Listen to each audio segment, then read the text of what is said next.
So this is how you can stream Netflix on Discord without having a black screen. So it's actually quite a very simple fix.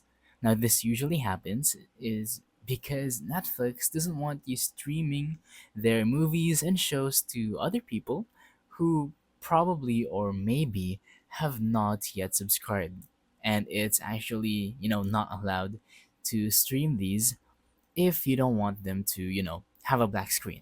So first you're going to want to try out to, open the channel, like go into a voice chat or in a call, and then once you're there, you're going to want to tap in the bottom of the screen.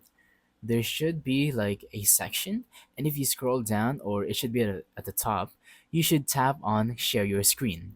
Once you do that, it's going to share your whole screen, and then you can come out of Discord and then go open Netflix.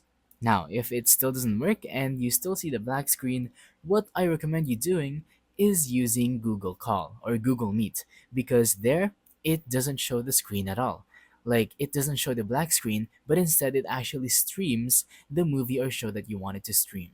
Because Discord doesn't allow it, but Google Meet does. So if it doesn't work for Discord right now, then of course you can always transfer to Google Meet, like, create your own meeting code and send it over to the other person or people, and then you can watch or binge any show or movie that you want to stream. So that's about it for this video. Thank you for watching. Don't forget to leave a like, subscribe, and let us know in the comments down below if the tutorial works or if you have any questions. Thank you